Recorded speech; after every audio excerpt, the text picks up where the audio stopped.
लेकिन तीसरे दिन जब मैंने अपनी स्किन देखी तो मेरे फेस की पूरी स्किन जल गई थी।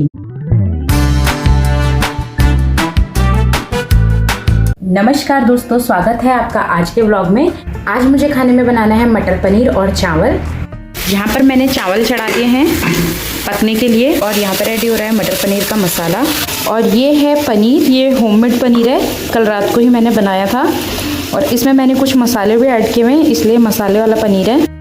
और यहाँ पर है अचार के लिए काटी हुई सब्जियाँ। इनमें नमक मिलाकर मैं 1 घंटे के लिए छोड़ दूँगी। नमक की वजह से ये सब्जियाँ अपना पानी छोड़ देती हैं।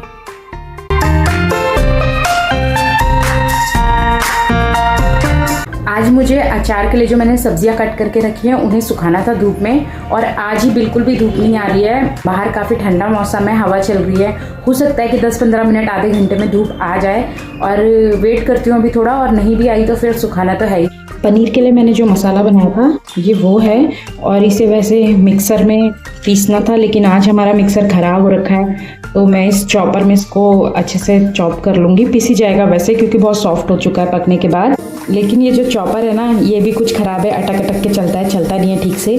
और घर में तो ऐसी चीज़ें चलती ही रहती है, सब कुछ परफेक्ट तो मिलता नहीं है, जुगाड़ तुगाड़ करके ही सब कुछ मैनेज करना पड़ता है। तो अब मैं फटाफट से इसे चॉप कर लेती हूँ।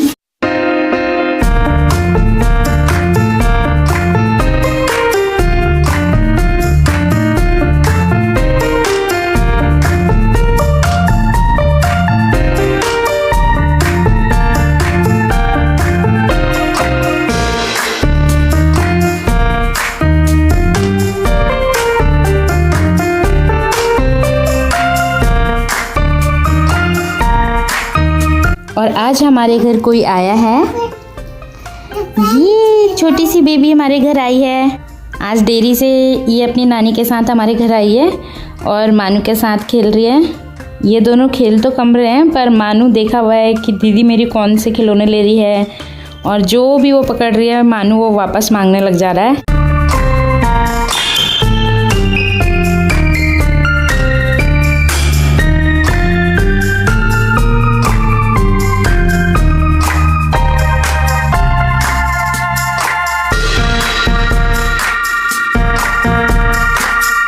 आज हमारे खेत में चारा कट रहा है, और अभी तक मानू भी यहीं जा रखा था खेत में, और मानू ने इतना परेशान कर दिया वहाँ जाके, सारा घास इधर उधर फेंकने लगा। इसलिए मानू को मैं अभी इधर लेके आ गई हूँ। तुम कल आई हो?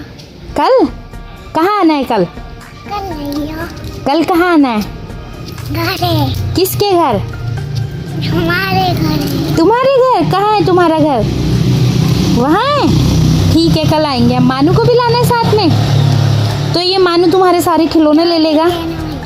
हाँ, थोड़ी देर में आना है? ठीक है, थोड़ी देर में आ जाएंगे। मानू, तुम जाओगे इनके घर? दिखाओ मुँह इधर। दीदी के खिलौनों से खेलोगे? अपने खिलौने तो देते नहीं हो, तो क्यों खेलोगे तुम उनके खिलौनों से? और अभी अभी मानू के पापा भी आ गए हैं डेयरी से। मानू स्कूटी में बैठ गया है। अभी हमारे घर के सारे काम निपट चुके हैं, और करने को कुछ भी मुझे ऐसा दिख नहीं रहा है जिससे कि मैं अपना टाइम पास कर सकूं। और मानू भी अभी सो रहा है, तो मैंने सोचा कि आज कुछ स्किन केयर कर लेते हैं, और मैं बहुत बेसिक चीज़ों से स्किन केयर करूँगी। तो उसके लिए सबसे पहले मैंने ले लिया ये एक कटोरी में चोकर, या फिर आटे का जो ब्राउन पार्ट होता है ना, गेहूं के आटे का जो ब्राउन पार्ट होता है वो, और उसे मैंने 10 मिनट पहले दूध में ऐसे भिगा दिया था।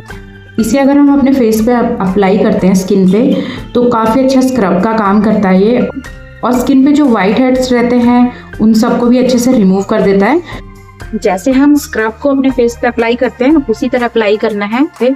और मैंने एक चीज़ हमेशा देखी है कि मेरी स्किन पे जब भी मैं कोई बाहर के फैंसी प्रोडक्ट्स यूज़ करती हूँ तो वो मुझे बिल्कुल भी सूट नहीं होते हैं, या फिर कोई रिजल्ट ही उनका देखने को नहीं मिलता है। और इस तरह की होम रेमेडीज मेरे लिए हमेशा ही बहुत ज़्यादा इफेक्टिव होती है, तो मैं इन्हीं को यूज़ करती हूँ। एक बार क्या हुआ था ना कि जब मैं टीनेज में थी तो मेरे फेस पे हमेशा ही बहुत सारे पिंपल्स वगैरह होते थे।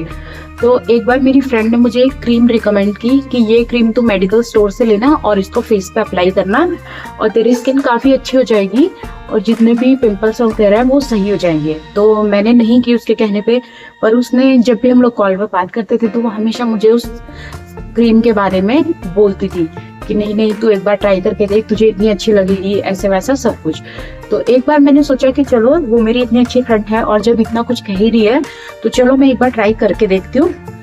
और मैंने उसे एक दिन ट्राई किया कुछ, और दूसरे दिन ट्राई किया, दूसरे दिन भी कुछ नहीं हुआ। लेकिन तीसरे दिन जब मैंने अपनी स्किन देखी तो मेरे फेस की पूरी स्किन जल गई थी, बहुत हल्के हल्के, मतलब स्किन ऐसे निकल सी रही थी जैसे कि जल गई है, और ऐसे कहीं कहीं पे बड़े स्ट्रेच सी हो रही थी, अजीब सी स्किन हो गई थी। उसके बाद कुछ दिनों तक मुझे इतना एम्बैरेस फील हुआ कि मैं कहीं भी जाती थी मुझे ऐसा लगता था हर कोई मेरे फेस को नोटिस कर रहा है। कुछ दिनों तक तो मेरी उस फ्रेंड से बिल्कुल बात नहीं हुई, और मैंने वो क्रीम बिल्कुल यूज भी नहीं की उसके बाद। फिर मैंने कुछ दिनों बाद उसको बोला कि सुन एक काम कर, अगर तुझे वो क्रीम से इतना फायदा हुआ है, तेरी स्किन इतनी अच्छी हुई है, तो एक काम कर कि मेरे पास जो उसकी एक पूरी ट्यूब पड़ी है वो भी तू ही ले ले, फालतू में पैसे क्यों वेस्ट कर रहा, मुझे वो सूट नहीं की। तो वो मुझे बताती है कि उसने मुझे जिस क्रीम के बारे में बताया था वही क्रीम उसने भी यूज की, 2-3 दिन उसने यूज की, उसे बहुत अच्छा लगा, तो वो मेरे पीछे पड़ गई कि तू भी इसे यूज कर। लेकिन एक दिन उसकी भी स्किन इसी तरह खराब हो गई, तो उसने मुझे बताया कि वो बहुत हल्की सी यूज करनी थी और जहाँ पर एक्ने वगैरह है सिर्फ वहीं पर यूज करनी थी। अब उसने मुझे जो भी बताया जैसे भी बताया, पर मेरे चेहरे की एकदम बैंड बज गई थी। और मैं सभी लोगों को यही कहूंगी, स्पेशली टीनेजर्स को, कि किसी की भी बात सुनकर अपनी स्किन पर कुछ भी यूज ना करें, क्योंकि फिर बाद में मेरे जैसे एम्बैरेस होना पड़े।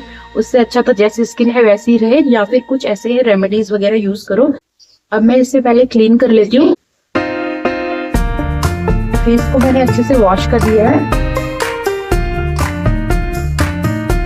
और अब मैं अप्लाई करूंगी ये एलोवेरा जेल। तो एक एलोवेरा का पीस मैंने ले लिया है और इसको मैं इस तरह से इसमें कट लगा दूंगी, और इसके अलावा इस तरह से इसे टैप टैप भी कर सकते हैं। और अब ये एलोवेरा मैं अपनी स्किन पे अच्छे से अप्लाई करूंगी, ऐसे रब रब कर। एलोवेरा हमारी स्किन को हाइड्रेट करता है, और अगर रात में सोते समय इसे चेहरे पर लगाएं तो ज़्यादा ये हेल्पफुल होता है स्किन के लिए। जब हम सोते हैं तो हमारी स्किन ज़्यादा फास्टली हील होती है, और टैनिंग को भी रिमूव करता है, डार्क सर्कल वगैरह भी रिमूव करता है। और अब मैं इसे 10-15 मिनट ऐसे ही रखूंगी, उसके बाद अपना फेस अच्छे से क्लीन कर लूंगी। अब मैंने अपने फेस को अच्छे से क्लीन कर लिया है। हफ्ते में 2 बार मैं इस तरह की रेमेडीज पहले यूज किया करती थी, लेकिन अब तो इतना टाइम ही नहीं होता कि कर पाऊँ। आज के लिए बस इतना स्किन केयर काफ़ी है। अब मैं आ गई हूँ बाहर, क्योंकि आज दिन बहुत उबासी वाला हो रहा है, धूप भी नहीं है बिल्कुल भी, तो हर कोई सो रखा है, आलस में है हर कोई। तो मैंने सोचा चलो बाहर घूम लेते हैं थोड़ा, मानू भी थोड़ी देर में उठ जाएगा।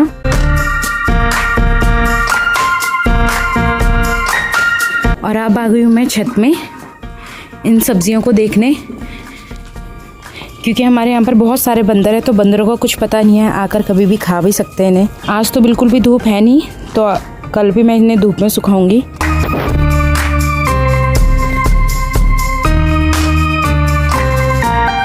मानू सो के उठ चुका है और खाना खा के अपनी दादी जी के साथ चला गया है घूमने, और मैं भी जा रही हूँ अभी अपनी एक फ्रेंड के घर, पड़ोस में ही है। और आसमान में कबूतरों का बहुत सारा झुंड उड़ते हुए जा रहा है। यहाँ पर ना ऐसे ही कबूतरों के झुंड उड़ते रहते हैं आसमान में, कई बार दिखते रहते हैं, तो बड़ा अच्छा लगता है नीचे से उनको देखने में। और उसका घर पास में ही है, बस 1 मिनट में मैं पहुँच जाऊँगी वहाँ पे। और चलते चलते आज फिर से मुझे ये फूल दिख गया, इसके साथ में इसके भाई बहन भी खिलने के लिए बिल्कुल रेडी हैं। तो इस फूल को अभी करते हैं बाय बाय, और आज का व्लॉग करते हैं यही एंड। अब मिलेंगे नेक्स्ट व्लॉग में, तब तक के लिए बाय बाय।